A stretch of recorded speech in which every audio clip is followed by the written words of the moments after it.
Hi, I'm Dr. Rosa Sells. Welcome to this month's SHIFT, the Ezra Project's conversation about issues that are of importance to the Black church and to the Black community at large. I want to welcome our guests today. We'll be talking about college, finding money, what's life like in college, and so forth. So we're glad to have with us today two people who have been doing this college thing for a minute.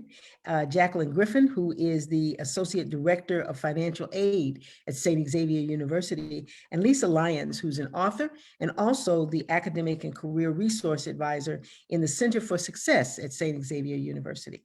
So we're glad to have them with us.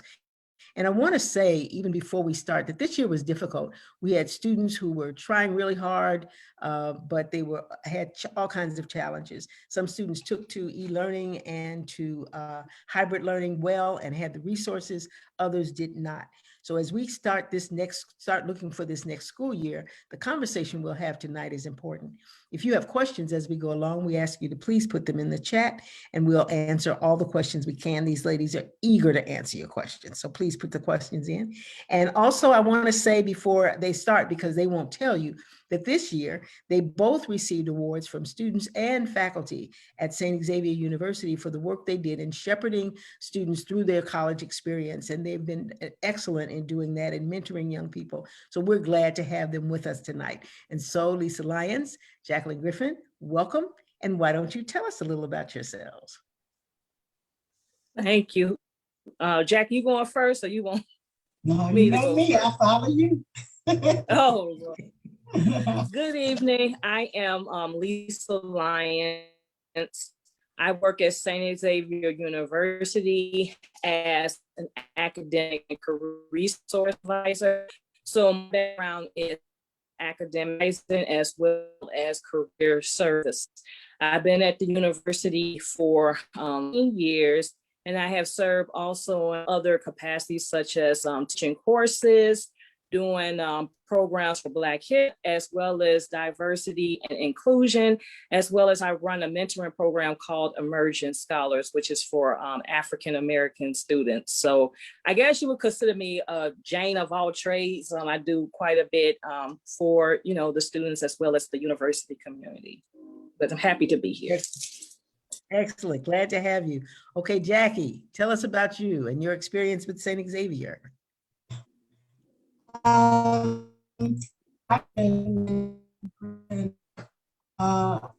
have been in the career of financial aid for over 20 years.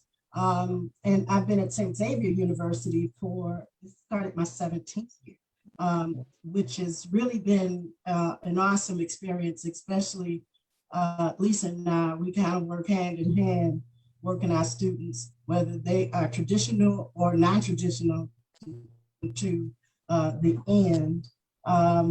I work closely with faculty and other staff members, as well as participate on Black History Month each year. I work with the African American Achievement Awards. I serve as a advisor for one of our residents programs on campus. So we kind of get in where we fit in to try to hit, work with students every year. So excellent. Thank you for having me. Well, I'm glad to have you both here. Jackie, you said something I want you to kind of clarify, and you can both jump in on this. You said whether they're traditional or non-traditional students. What does that mean for people who are listening who might not know? That's a super question. Traditional students are coming out of high school. They're looking to, graduating from high school and going into college. Non-traditional students are adult students, looking to come back, and maybe they lost a job and they want to finally get that degree, or looking for a second degree, so that's the non-traditional students. Okay. And Lisa, you mentioned everybody. I'm sorry, what'd you say? College is for everybody. Yes, it is. College is for everybody. So thank you, ladies. Lisa, I think you said something about the campus. I've always admired St. Xavier because while it's a local school, I'm not sure that people realize that it is also residential, if I'm not mistaken. Mm-hmm. So kind of tell people a little bit about the university, because they, if you haven't seen it, drive down 95th Street. It's 103rd Street. It is absolutely gorgeous. The campus is gorgeous. So tell us a little about the school itself. We are located in the city. Some people get us confused about being in the heart of the city. We're kind of on the edge. So we're in between Evergreen Park and Oak Lawn, but we're still considered, Chicago. We are a 4-year liberal arts college. So our focus is liberal arts, even though we do have an amazing nursing program. Students, they are able to commute, but we do have residence halls on campus. So students have the option to stay on campus. At one point we did have off-campus housing, but as things shift, we recentered to have students back on campus. We are a 4-year institution. We offer both undergraduate and graduate degrees, along with some certificates. Okay, wonderful. St. Xavier does a whole lot more than I think people know just passing by. So that's great. Thank you. This is the first post-pandemic class coming in. What lessons, because you were there and you had students last year who went through the pandemic college experience. What lessons did you learn? What things are changing? What might people expect this time based on what we considered normal and what happened last year? I think from my perspective, I know students are eager to get back into being in person. As much as we are grateful for the technology and it has kept us together, I think we lost a sense of, making connections and building relationships.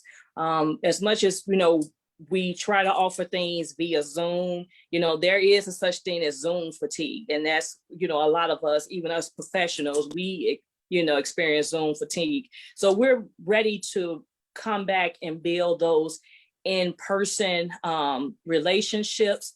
I think it's also going to give students a different perspective.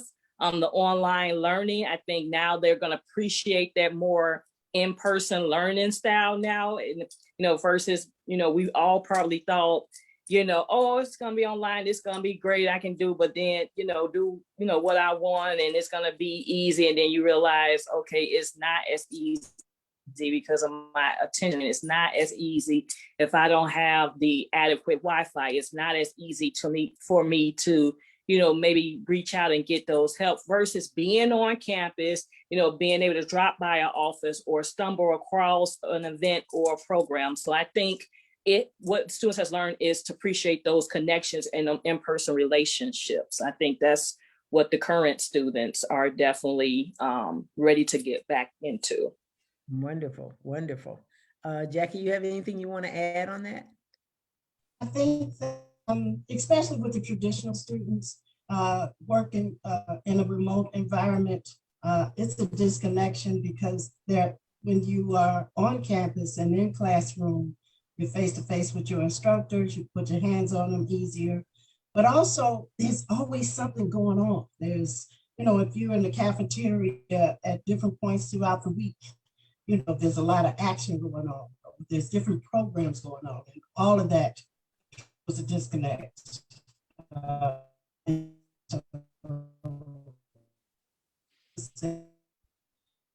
Okay, I think we're having get back on campus so they can be connected, but I look forward to the students. Okay, I think we're having some bandwidth problems all over the place, which says something about this whole e-learning thing, but moving on. If a student struggled with online learning last year, and they feel, particularly those students who are coming out of high school going into college, and they're starting to feel like, I don't know if I can do this. Are they ready? What encouragement can you give them to press on beyond whatever experiences they had last year?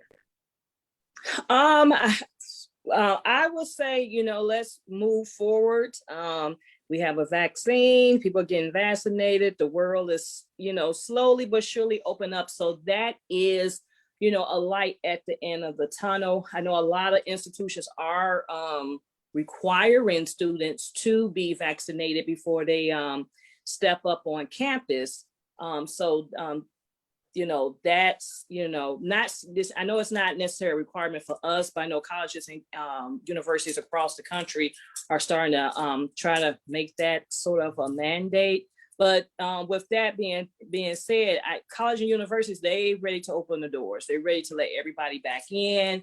They want to reestablish their programs. And also, we talk revenue, there was a loss of revenue for certain things, whether it been food services, whether that's a school that was a big, sports school, there's revenue there. So a lot of the colleges and universities, they're ready and they're anxious to open their doors to get the students back in, to, get back these campus culture environments, to, bring back the vibrance of the various campuses. So I would tell students that, let's move forward. Make sure you're working with your specific institution, knowing what their protocols are going to be in terms of moving in, moving forward, what's going to be required of you as a student.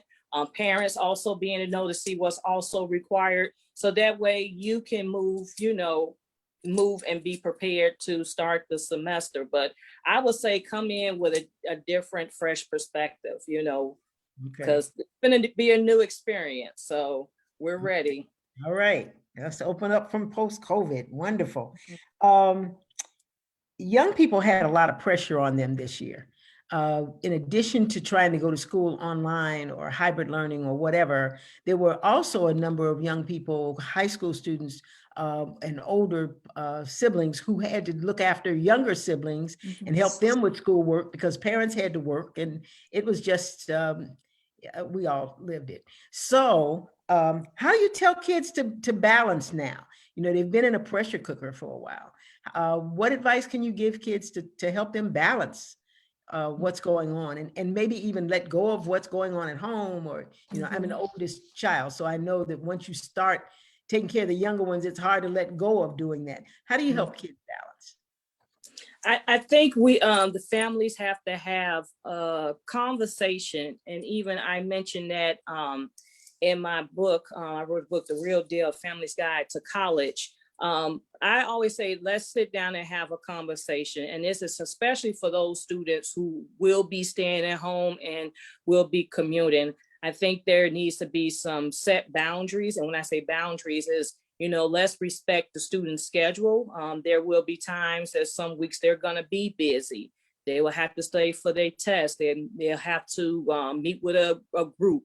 They may have to attend a lecture on campus or a guest speaker. So I think that we need to sit down and have the obligations as to, what would be the expectation. They may have to pull back from helping with the siblings. I know it's not it's not the ideal situation, but there might be certain situations they may have to pull back, or they may not be able to take grandma or grandpa to the doctor. So, you have to maybe pull back on some things and see who can step up. And I always say, have a family schedule. That's my advice. And people look at me crazy, but what's going to be the obligations for this semester?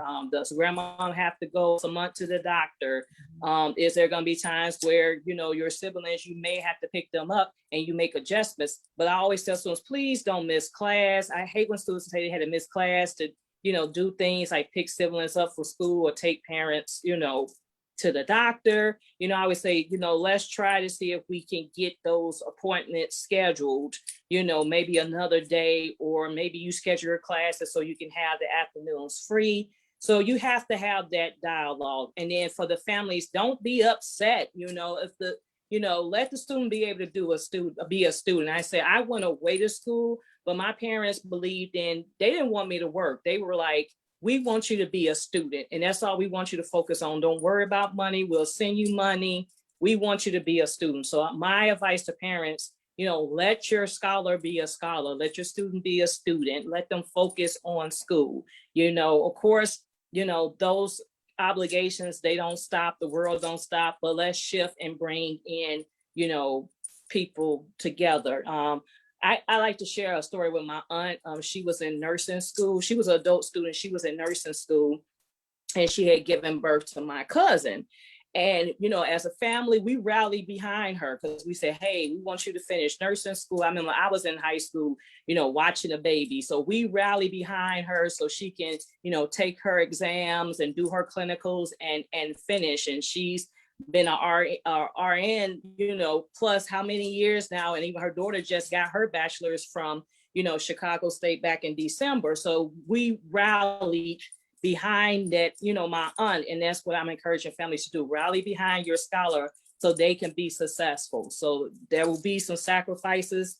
Yes, you have to make some sacrifices. It might hurt. It might not be, get some people upset, but let's make it do what it do so the student can be successful. So I think if they start those dialogues earlier, it would be better versus running into roadblocks along the way. Okay. You talk about family meetings, and we did have a question come in, and this question has to do with a parent who's asking, is it true that when my child is in college, I don't get to see the grades or make decisions or do the money or whatever? So Jackie, you might want to jump in here and put parents at ease because they're giving out money and their name's not on the mail when it comes in. What can you tell parents to get ready for this and what to expect and so forth?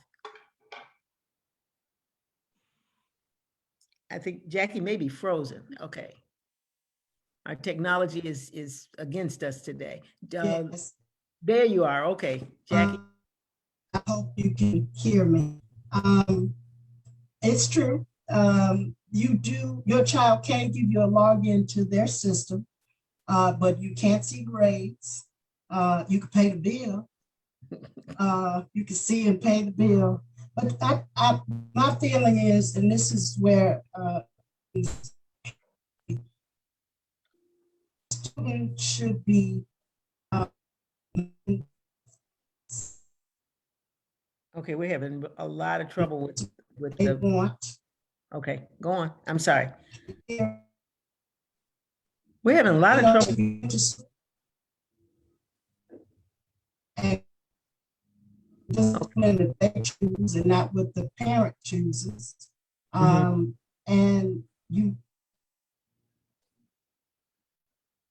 we're having a lot of trouble, Jackie. I don't know if your tech people are there to kind of help with that, but Lisa, you want to jump in on that question while we try and see if we can get Jackie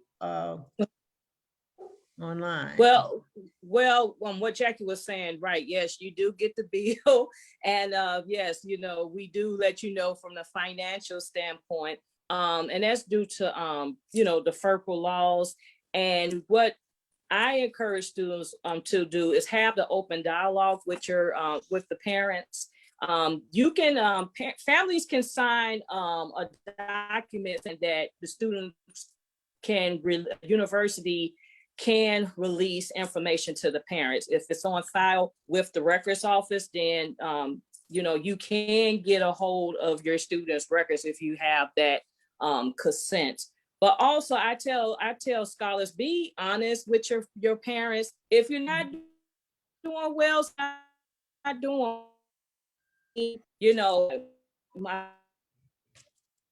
when we wasn't doing it, no problem, call them. I'm struggling in math. And it wasn't no secret. My math was not my forte. So my mom knew, like, okay, that's nothing new. I'm not upset. Or, if you want to change your major, you need to have, and you are an adult now. So parents, they're young adults now. You might say, okay, they're only 17, turning 18, or they're 18, but we consider them young adults. So it's time to, step up and do adult-like things. And adult-like things is not hiding information, from your family. So be comfortable to have those dialogues about the grades. If you got nothing to hide, why not fill out the waiver to say, I release the information to my parents? I mean, if you don't have nothing to hide, usually, you got something to hide if you don't want to sign it. But, students, they tend to, there's some students that are upfront honest with their parents. And then there's some students, they families don't know anything until something, happens, like they get kicked out, or, they run short on the financial aid, or something happened with the financial aid due to the classes. So I think you need to have that conversation to say, do you feel like you can be honest with me? Are you going to be honest with me? And then to the scholars, don't be ashamed, And if you're not doing what you're saying you do, I'm not doing, I wasn't focused. I'm not doing what I'm supposed to do in school. Okay, be honest. I think parents get upset when you're not honest with them, when you're hiding things from them, when trying to sneak. But if you have the dialogue, that's important. So I never hid my grades. My mom and dad knew everything I was doing, what I had. So yeah. Jackie, I think Jackie's back online now. Lisa was saying, be honest. Lisa was saying, be honest and sign the waiver. You want to add something? You want to add a little bit to that? Students can't do it without a parent. A parent, and 99% of the students have to put their parents' information on the FAFSA. So you need your parent. You got to create a collaboration. You work together to meet the goal. So, because there's going to be times that you need to touch bases at home, get away from what's going on at school and touch bases at home. But if you create that type of relationship with your parent, that you could be open and you can share. And parents, I say, just listen sometimes. You don't have to give advice. Sometimes students don't want to say anything because of what they're going to get back. So the only thing I tell you is be open, listen, and students, you need your parents to get through this process. If things didn't go well one semester, what's important to know about financial aid, in order to continue to get it, you got to get at least a 2.0 GPA, and you can't drop too many classes. So each semester, the school is looking at your grades. They're looking at how many classes you dropped. You know what I'm saying? So not only do you need to have the right relationship with parents, you got to create those relationships on campus. You should know your financial aid officer and pop in there sometime and say, hey, how's it going? My name is so-and-so. Your academic advisor. It's not a one-stop shop. You need to know everybody on campus, because when it's all said and done, these are the people that are going to be writing these recommendation letters for you to get a job. Right. So it's relationships at home, and it's relationships, on campus. So those are critical things. You mentioned the FAFSA, so let's get into the money. Talk about the money. Talk about the money. What is it too late if a parent, there are all kinds of questions. A parent lost their job this year. Maybe some people had been saving a little to help their kids out in school, but now they had to use that to pay the rent, or whatever. So is it too late? How do they start? What's important, and how do they think about it? That's a super question. Well, as you know, the first part of it is completing the FAFSA form for this 2021-2022 school year coming up. And that form has to be completed with the 2019 taxes, which was 2 years ago. So if something has changed in your household, you need to connect with the financial aid office and let them know that, because a lot of times we feel that they're not going to help me. They don't want to give me any money. They can't get paid if the butt's not in the seat. So they're going to work with you, right, they're going to ask you some very candid questions so they can make the adjustments to your FAFSA to help you bring in some additional grant funds. And every school, there's federal funding such as Pell Grant and SEOG. If you're in the state of Illinois, there's the MAP grant. Students that get a Pell Grant, you need to ask questions. There's a TRIO program, because TRIO offers money. Hope you're writing this down. But we work with families to navigate this whole complex thing to help you glean as much money as you possibly can. So there are appeals, processes where you can we can make adjustments to the FAFSA in hopes of bringing in additional monies to help. Okay, so if a student comes to the financial aid office, you can help them negotiate the change in income or whatever happened financially with the family that year. Yes, because your 2019 taxes could show a significant amount, much more money than your 2020 taxes. And even now, because maybe you haven't found a job at all. You know, I've worked with students that the mother and the father worked in the hospitality industry. Well, that's in the tank. So both of them lost their job. Right. You know, so they, you know, we request documentation to support to make the adjustments on the FAFSA in hopes of bringing in some additional funds. Another appeal thing we can appeal financial aid for is if your parents are paying private tuition for younger siblings that are in elementary school or in a Catholic school. You have younger siblings that are going to Catholic private school. If your parents are paying out of pocket for that, each year you can make adjustments to your FAFSA, or we can do it for you to hopefully bring in some additional funds. God forbid there's been a parent that, especially now with COVID, a lot of students lost a parent. Yeah. So there was 2 parents on the 2019 taxes. We got to make that adjustment on that FAFSA to get that income off of it, you know, in the hopes of bringing in some. And only the financial advisor can make that change. Kid can't just say, well, you know. Yes, yes. Your job, the federal government mandates that you use the 2019 taxes on this FAFSA, and you reach out to your financial aid counselor to find out, you know, our lives are different. Some of you have other people that are living in their house that are unemployed because of COVID. You know, you extended families and things of that nature.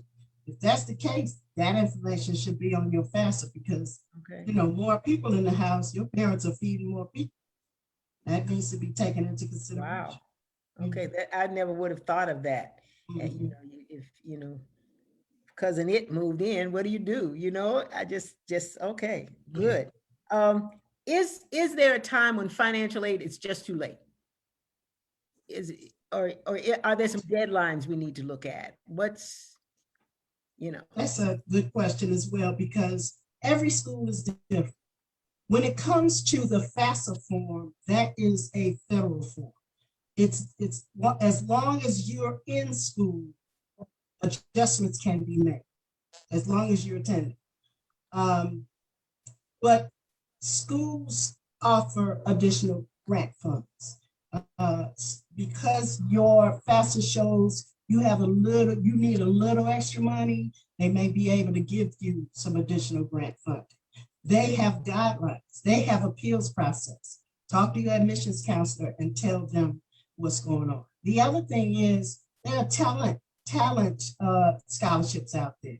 Some students can sing, some students, you know, they sing in the choir. You can get $1,000 for singing in the choir, you know, every year of the school choir. Or you might play clarinet in high school. Now you don't want to play clarinet in college. You get $5 grand for playing the clarinet. You know, if you are a basketball player or, you know, a sports or anything like that. But whatever it is, mention it and see if there's a way to use your talent, you know, to get you some additional funds. I have a friend whose daughter went to school and she bowled and she got money for bowling. And I was like, really, that's the thing? Yeah. Nice money. Yes. I've got students that get 10 grand for bowling. Yeah. And see, the thing about a sport, you get that much money and you only using the sport in the fall or the spring. You know what I'm saying? So you're not even busy the whole fall and spring, but that's a nice little piece of change. Okay, it sounds good. We did have another question come in, and this one had to do with students with disabilities, whether it's a physical disability, a learning disability, or whatever. What kind of resources can parents and students expect? For a lot of students, I know it may hold them back and they may think, well, that's too hard or that they're not going to help me. What can you say to those parents and those students? Well, most colleges and universities should have a disability, what do they call it? A disability and accessibility. Ability Center. So that's they help you set up like IEPs. You have them in elementary and high school. They help you come up with accommodations, and then they will notify your professors. So if you need more time to take tests, or if you need your textbooks, if you're visually impaired, you need your textbooks transferred, that center usually help and set that up for you, get your accommodations. So there are resources available. Now, what we find is students, they had IEPs through elementary school and through high school, and they get to college and they like, okay, I'm gonna do this on my own because I just wanna see if I can do it. And then, they're not doing well. And then they wanna come, run, late in the game and say, okay, I need accommodation. So, don't be afraid to, take the accommodations. The people are there to help you. The professors would rather know up front if you need accommodations versus later on, because it can help them adjust their approach to how they teach the class, and also make sure they can, provide you with the resources. Because let's say you need extended time for tests.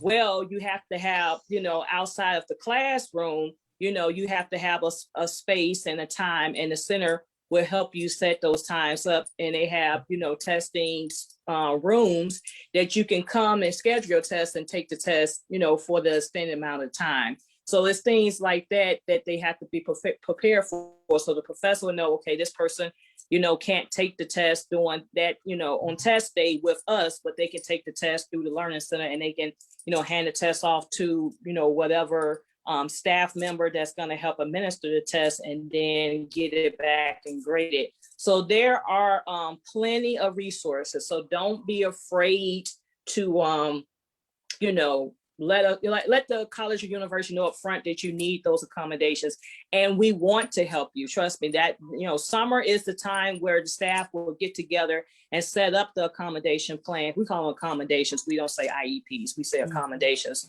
So summer is the time to set this up. And then sometimes knowing, if you are, need accommodations, sometimes we can help you shift your schedule. Maybe we may not give you a certain, caseload, like a certain academic load, or maybe we like, don't take this class just yet, wait and, till you get a feel for how this works. So that's another avenue too, that we can try to help you structure your classes. And then there might be some incentives like getting priority registration, so you can, have your classes, at a set time or in a set location.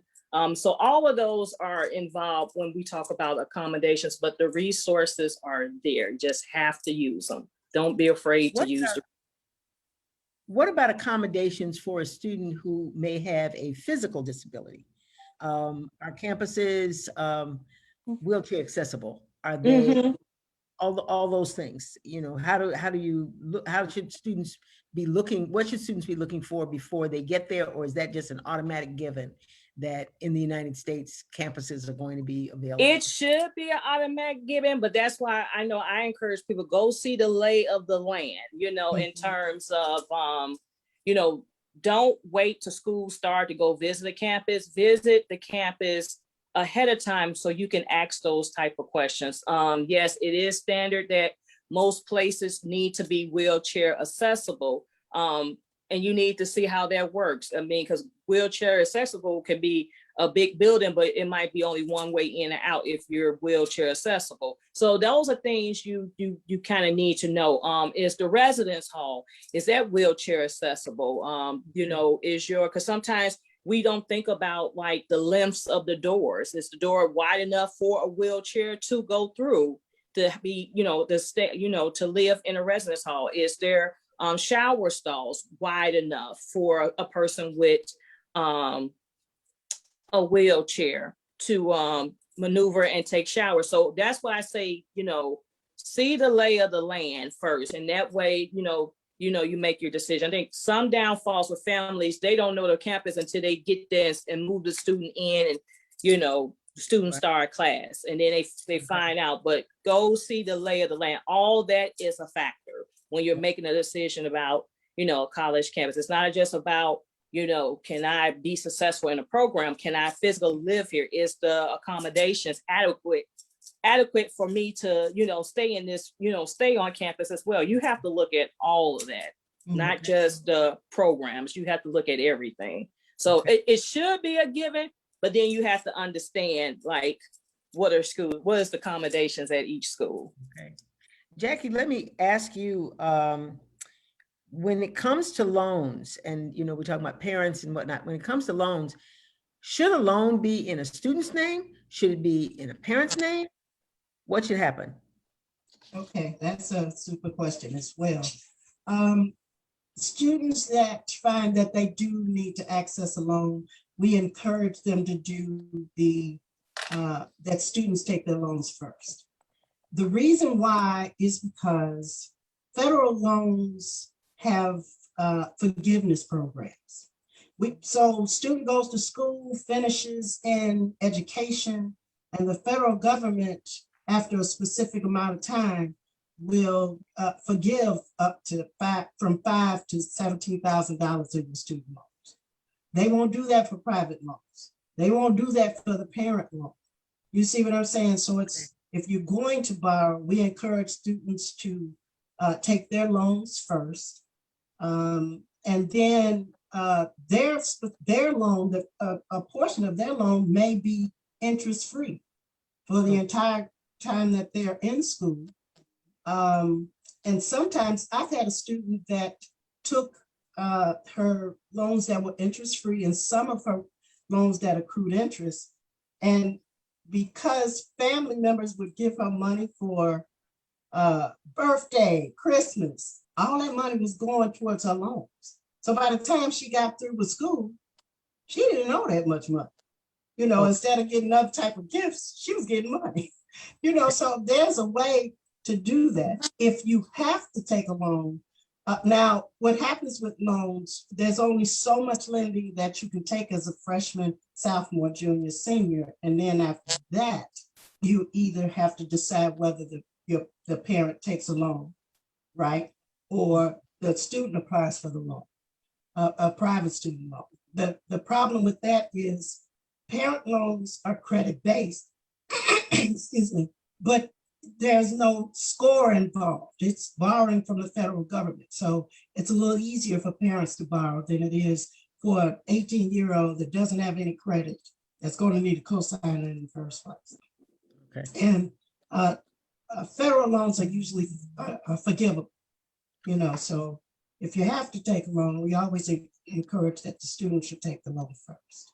Okay, we have another question. Do you have to accept the loans from FAFSA?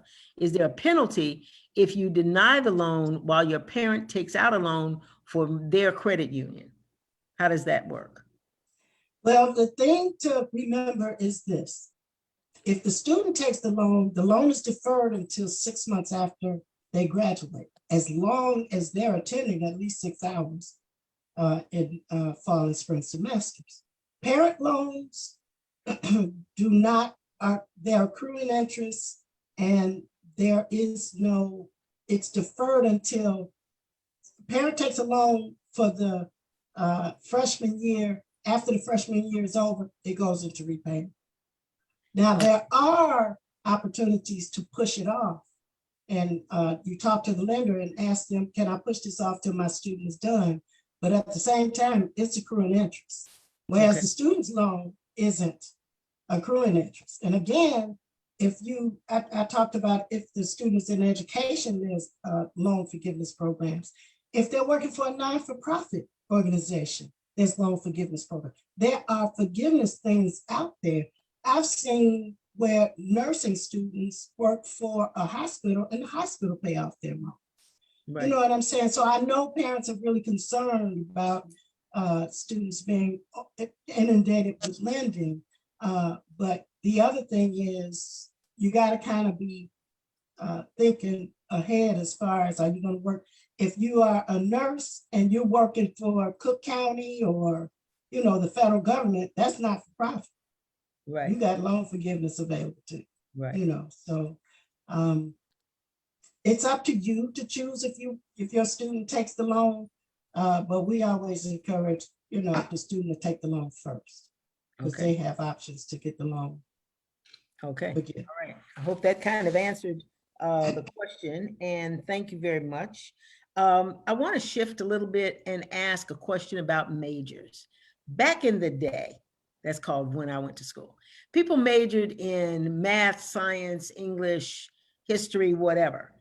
That doesn't seem to be the way it works anymore. There are majors out there, there are study programs out there, things have changed. What is the lay of the land in terms of how the breadth of major possibilities or study possibilities available to today's students? Well, I don't think it has really changed. You know, those majors still exist, but I think depending on, you know, schools, you know, there's more broader base majors out there. So we still got the math and still have the history and the education and the nursing. What is important, it's people ask me, is it important to like walk in and know what you want to do, or do you explore? You can do it any other way. And I actually had a conversation with a student, a parent and student, you know, today. Those first 2 semesters with that freshman year, you're really taking a good chunk of general education. Now, if you do come in and you have a major, you know, a lot of the colleges and universities, they try to get you exposure right away. So for example, if you are a nursing student, you know, they want you to jump right on in with those sciences. If you are a business major, they will give you like, you know, an intro to business or a business matters course. So you can, you know, get a taste of it early to see if that's what you want to do. And, you know, I have experienced students who took those classes early and say, you know what, I changed my mind. I don't want to do business after all. Or, you know what, nursing is not going to be cut out for me. And they find it out a little early, and there's time to shift and, you know, make adjustments. If you go the route that you're undecided, you know, you're really jumping into, you know, the gen eds, which will be required regardless of what your major would be, as well as I tell students, you know, give yourself maybe those first couple of semesters. Usually when I'm working with undecided students, you know, I actually, you know, I don't force them. You know, I do let them explore, you know, take the classes we need, but at the same time, let's take some other classes and maneuver and make it work. So if it's like, for instance, math is university, most universal. So most programs, you're gonna need a math, you're gonna need English, you're gonna need your speech course. So try to, you know, focus on those, and then maybe have them take that criminal justice class. And if that criminal justice class don't work, but guess what? That's a social science too.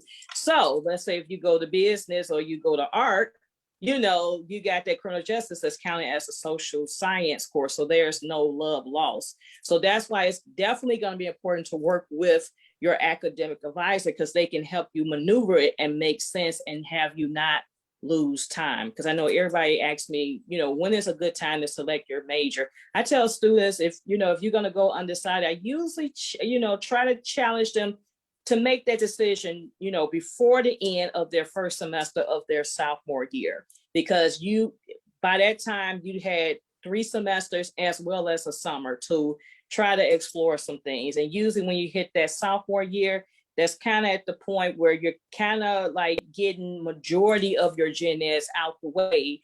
And you would, you know, and now it's kind of, you know, time to make a decision. I tried to help steer students so they won't hit a brick wall, and now they're forced to make a decision. I try to like not get them to that point. So I you know, because I'm like, it'd be good if you could take some gen eds and mix them with the major classes, so you're not jumping in and taking everything from your major like some students do. Like they might say, okay, I want to do psych, but they took everything up. Now they got to jump in and take like 4 or 5 psych classes. It's just like, whoa, that's a lot. So if you could like kind of balance the decision and still maneuver some of your gen eds, so you're not taking like 4 or 5 psych classes at a time that soon, you know. So that's why it would be important to have the advisor. But it's not something to take, I tell people, it's not to be taken lightly. Do we have flip floppers, as I call them? Plenty of flip floppers. They can be, there'll be, history today, and they're going to be social work tomorrow, and then they're going to be, sports communications next week. So yes, we do have the flip-floppers, but we really try to keep that down to a minimum. But that's, yeah. I am very proud that my great niece graduated today with her master's degree, and she did some things in college as an undergrad that I thought were wonderful. She did a lot of studying abroad. She actually lived on a ship for a semester and took classes with young people from all over the world. When should students start looking to see if those things are available? Should they take advantage of it, or is it just for certain students to do?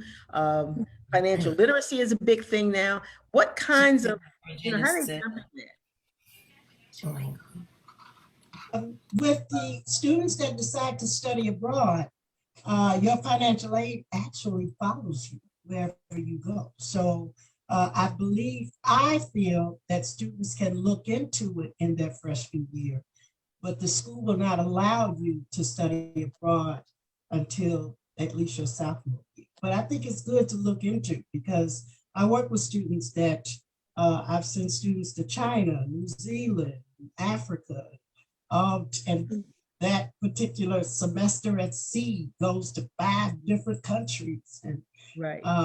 It's an amazing opportunity for students to use their financial aid. And in a lot of cases, the financial aid you receive covers not just the tuition and fees, but it covers your house, and your board, so it's really worth looking into, because after school is over, then you got to pay for going abroad out of your own pocket. Right. But federal government can help you go. Right. Abroad. So I think it's really good for students to put that on their list, to look into the possibility, because it could be places that you always wanted to go. And at St. Xavier, our students get an opportunity to study 2 semesters if they choose to. I've had a student go to Ireland and then decided, I'm not ready to go home. And they did the 2nd semester in Ireland. And then the whole time they're taking classes.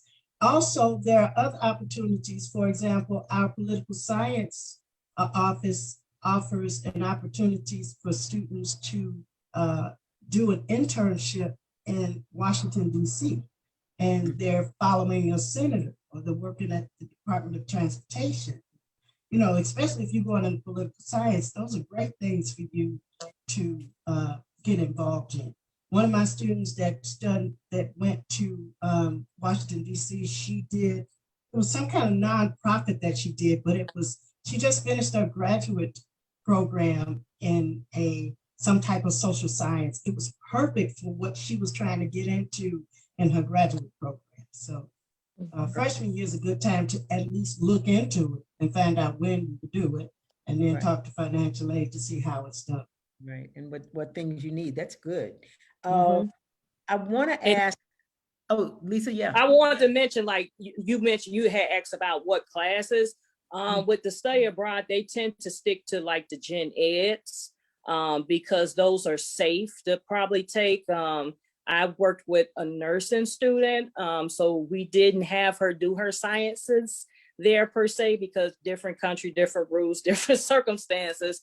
But we usually tend to work with students towards the gen ed. So if they want to do it, it's a whole process. It's not just you wake up, you go. There is, you work with financial aid, you work with the academic advisor, then you work with the study abroad coordinator. So it's a collaborative effort. We have to, I have had to sign off on people's, study abroad plans to make sure those classes were, because you got to see what that university or college over there is offering, that, and can it come back to what the credit say is going to come back to us. So it's a different process. And then also there are other opportunities. Maybe you don't want to do a semester. There's like short-term things. So later, I know our school of nursing, they sent students to, was it Turkey for a summer? Or they Turkey, had like short Croatia, term. Ireland. Yeah, short terms where you can do like a summer, or some programs, they'll do a spring break study abroad, where you take a class on campus that semester, and then for spring break they'll spend a week out the country, for that particular study abroad. So there are also like short-term study abroads if you don't want to do the semester. Maybe you want to do the week program or the summer program. Okay. And it's a class. If you're doing a short-term program, we had one of our science instructors that offered a class in Costa Rica, and they go to the rainforest. They spent, 10 days in the rainforest. So, yeah, that's a. And they get the credit for it as well. Yes. Yeah, that's good. I want to ask a couple of questions because I want to make sure we get everything. But Lisa, your book, The Real Deal, gives advice to parents and to students about everything about college. I recommend the book highly, and it's written, make you laugh, and it's the real deal. What would you say the three top things you would want our listeners to know, whether they're in college currently, getting ready for college, or whatever? What three things, if you could only pack three things in their suitcase, what would you tell them? First, you need to find out what's the plan. I think that's the ultimate decisions. Whether the student wants to go to college, we can't always safely assume everybody wants to go to college, or everybody go to college is great. There are some people, they're not ready yet, or they just have not the desire. So I guess the first thing is know the plan. And then once you know the plan, the next step is, what's the execution? So whether you decide to, go to college, go to trade school, or go to college, or go to the military, what's the next steps? What's the execution? And then the third thing is the support system. What support systems will be in place to help you navigate this process? So I believe those are the top three things. If you have that set, you can be successful, whatever you decide to do. If you have those three things in order. Perfect. Jackie, do you have three things you would like to drop a little knowledge on somebody about? What would I say? I think it's critical, especially parents. So we do these orientations and we do these money maps. Kids are not thinking about money. They don't know how they're going to pay for it. They just go. That's all they care about. But the parent wants to know the bottom line. So if you're getting those award letters and they're coming in, they're all going to look different. Some of them are very candid and will show you their tuition and fees and how much their housing is. And some of them don't. Some of them just tell you how much aid you're going to get. And if they don't show how much they cost, you need to visit that website. Every school has their tuition and fees on there. They have their housing charges. They may be current amounts, but you can always kind of estimate that they're going to increase maybe 4%. So do your research, do some digging to see what's out there. If students, I know a lot of students, most of our students are from Chicago and that live on campus. They go home on the weekend to eat mama's food or whatever the case is. So, but also if you got students that are going to be local and living on campus and that's not an option, consider maybe commuting the first year. But if you do exceptionally well, it could be that next year you could serve as a resident assistant and the school will pay for you to live on campus. Now you got some work to do, but it's worth it when all your money mostly is paying for your tuition and fees and the school is covering the cost of you living on campus. And the other thing is check to see if you are eligible for federal work study.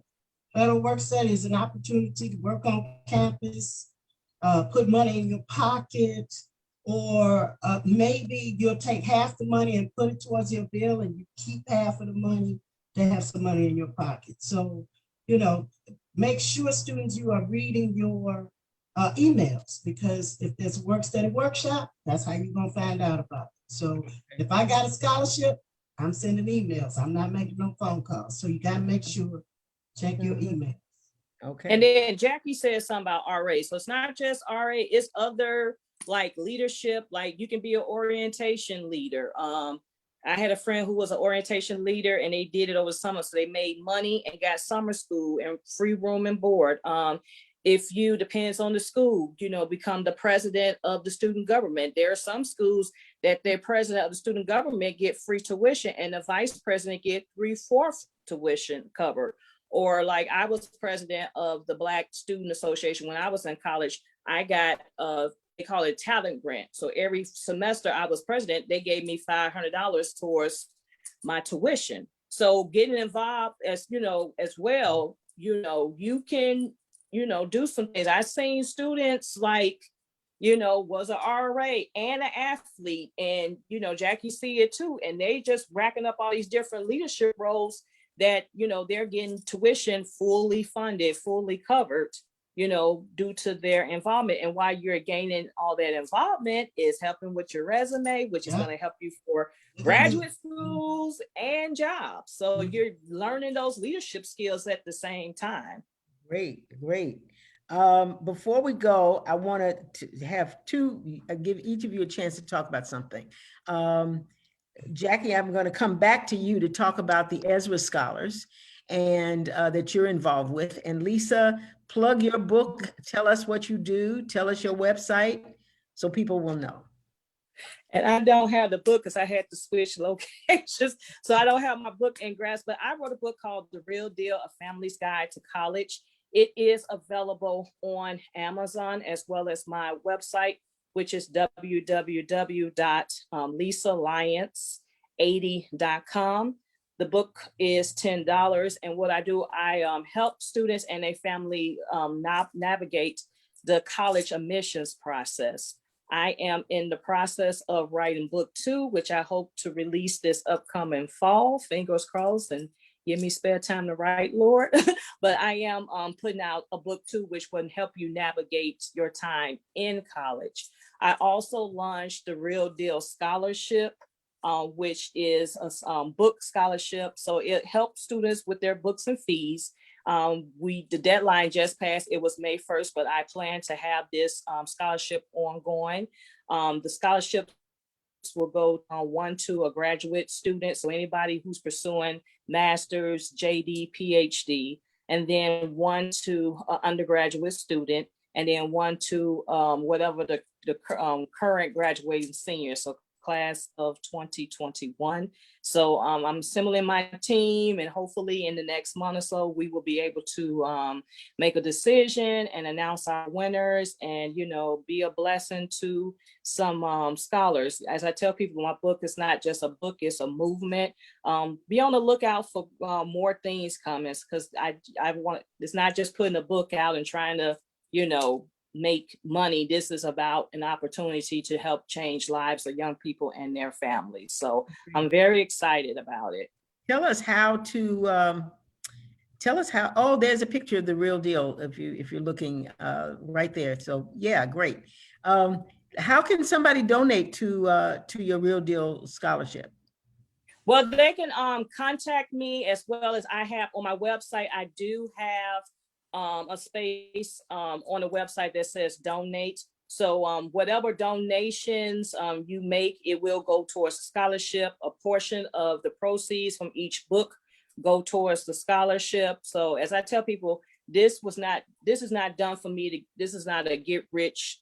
I want to put it back into the book. I want to put it back into the young people, and I want to put it back into the community. So everything goes back to the scholarship. Marvelous, marvelous. That takes us to Jackie to talk about the Ezra Scholars. Tell us a little about the Sales Legacy Scholars. Well, the Ezra Project offers actually 2 different awards. We have a award for high school graduates. That's our Michael Sales Legacy Scholar Award, and it's presented to African American students who finishing up high school. It's available right now on the Ezra Project website. The applicants must be active in their local church, exhibit an interest in service. They write a letter to talk about how they're going to pay it back to pay back to the community once they're done with school. And it's just turning in, different documents about your enrollment and things of that nature. The deadline for both of them is actually July the 31st.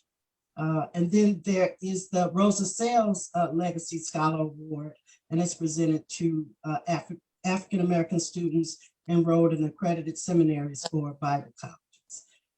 And these are adults usually that apply for that particular scholarship. This has been offered for more than 10 years. If you go to the website, it'll show you how much money that's been given out through Ezra Project, as well as we got a lot of young people. Last year, we had 8 scholars that received the Michael Sales Award. It was $1,000 each. So doing some great things. We're hoping we get some great applications, you have till July 31st. Terrific. And I think, Lolita's put up a little information about that. And also, those are $1,000 awards. They're not scholarships, they're awards for the service you've done to the community and in your church. So we encourage you to do that. Go to www.theezraproject.com. We also want you to like us on Facebook. We want you to visit our webpage. Those of you who've been following our Torchbearer Awards, we will be announcing soon who the winners are for 2021. And we want to make sure, thank you, Lolita's put up the webpage, and you'll see shift discussion number 3 at the bottom. Next month on July the 17th, we'll be talking about sex trafficking with Renee Shepherd Owens. And we also have someone who will be speaking with us who was previously trafficked, who's a survivor. And our goal is to help churches know that this is an issue in the community and how they can help and what they should be doing. So tune in June 17th for the sex trafficking and human trafficking with Renee Shepherd Owens and our survivor. I do want to thank everyone for tuning in tonight. I really thank Lisa Lyons and Jackie Griffin for being just absolutely wonderful and such knowledgeable young people, I tell you. Excuse me, Dr. Sales. Yes, we have questions? Yes, it's Stephanie. Yes. Have a question from one of our guests. Okay. They're asking whether, well, I have 2 questions actually. One is dealing with, yes. Okay. What's the question? That's the answer. What's the question? This is Jeopardy. What? I'm not sure. Stephanie, did they have a question? Yes. Okay. Okay. I have one question asking if the FAFSA is available for post-grad students. That's a good question as well. There are certain things that undergraduate students get that postgraduate students do not get. But yes, the FAFSA is available for postgraduate students.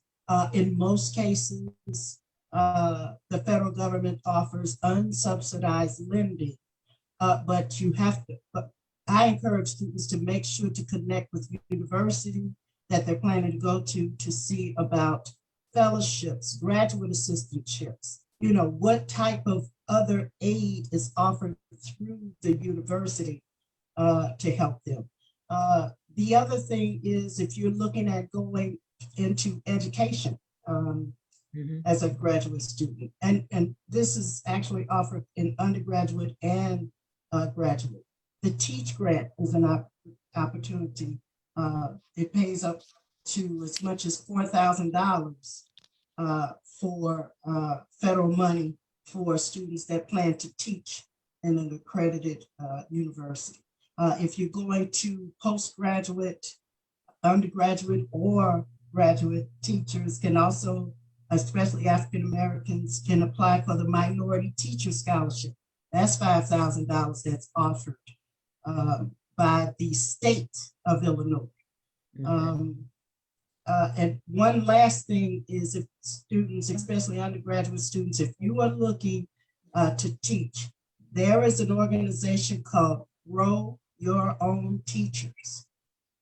And this organization not only offers money, they will pay everything after your federal and state and institutional funds, but they also offer money to help with books.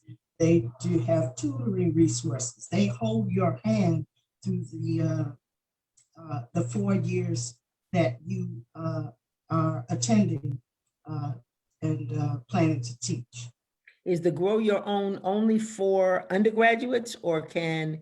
It's my understanding it's available for graduate students as well. So you'd have to visit growyourownteachers.org for more Okay. information. Okay, so you go through the organization for that rather than through the university to find out what that is.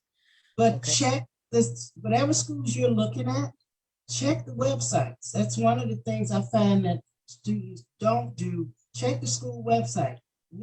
Information is shared with the financial aid office. We put it on the website so you will have access to it.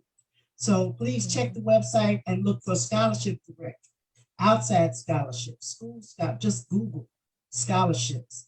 And then another last resource I wanted to mention is students, if you have parents that served in the military, and that's a possibility that there may be some VA money that they can transfer to you to help you pay for school. Oh, that's So nice. that's worth looking into as well. Okay, all right. Stephanie, you had another question? Actually, the response from Jackie covered both questions. Okay, all right. I told you this was a knowledgeable panel we had tonight. Yes. Thank you. Okay, if there are no other questions, again, I want to remind you to go to Lisa Lyons 80.com, right? And donate, check it out, see what Lisa's doing. She's trying to give back to the community, be part of the give back. Learn everything you can, and let's all pray her through her second book so we can find out what to do once you get in college. And also visit www.theezraproject.com. As Jackie said, the Ezra Project has the Sales Legacy Scholars Awards, and there's still a little time to apply for both of those. And meet us next month on June 17th, when we talk with Renee Shepherd Owens and talk about what the church can do, what we can do about the whole issue of trafficking, sex trafficking, human trafficking. So unless we have some other questions, Zechariah Flowers, I hope I'm pronouncing that right.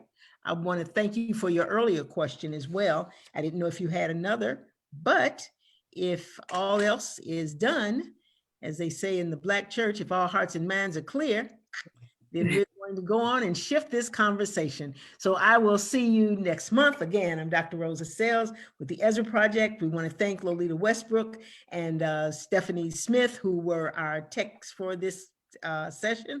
And we want to thank our guests, Lisa Lyons and Jackie Griffin. And we want to thank you for being here. And we ask you to join us next month when we will again shift the conversation. God bless.